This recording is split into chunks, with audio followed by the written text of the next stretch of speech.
This magazine is produced by an energetic staff of 24.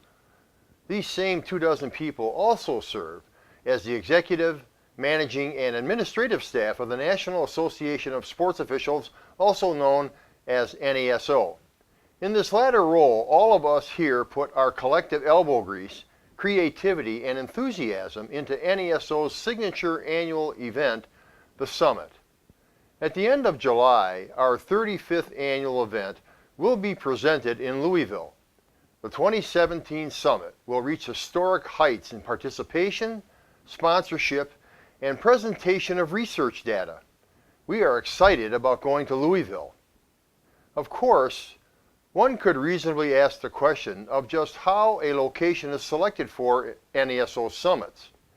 In answer, here is a thumbnail sketch of how the decision gets made to present a summit in a particular place. I should point out that the summit sites are set through 2020, and we are avidly working on the locations for 2021 and 2022 as I write this. An NASO annual event was first held in 1981. The first 17 events were conventions, in quotes, in the conventional sense. There was no event held in 1996 as we tried to figure out how to improve and make it sustainable. We tried another in 1997 and again in 1998 and did not like the results. We skipped 1999 as a business decision. Then we got our mojo working, turned the event into a summit conference rather than a convention. That change, beginning with the 2000 event, set us on the successful path we continue on today.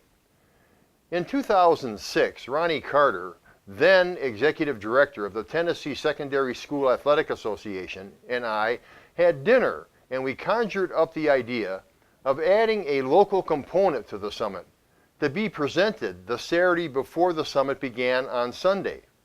The concept for an Officiate State Day, in quotes, was launched. The first Officiate State Day was at the 2008 summit in Cleveland. Officiate Ohio Day was lackluster. The state association and we had much to learn. The next year we went to Tucson, and Officiate Arizona Day had more than 1,000 officials in attendance. We had unlocked the door, and since then, Officiate State Day has set record attendance in virtually every state that has held one. We were on to something important, something that could help the high school officials in the location we would be in. Thus, back to the question of how is a location chosen. First and foremost, the state association has to be fervid in wanting a summit and a state day in its state. We add the state's request to the larger list of such states. Then we evaluate the geography of summit placement.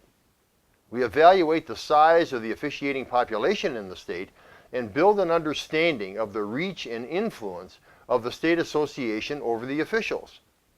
The stronger that bond, the more likely we are to select the state.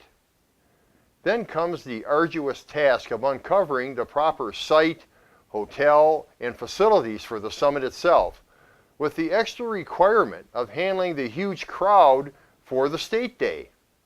More than 80% of existing hotels do not have sufficient meeting space for us, so we have to work within the remaining 20%. The function spaces, the feel and the look of the hotel, and the quality of its services are what drive our hotel decision. We pay special attention to the vibrancy of the area. Does it make you feel good when you are there? Is there easy access for attendees to go out and have some fun, maybe even attend a sporting event? Is air service reasonably good? When these pieces are in place, contracts and agreements are signed. Next stop, Louisville, and I hope to see you there. Then it's on to New Orleans, Spokane, and in 2020, Montgomery. Our staff not only does publications well, they do officiating events great. Thank you.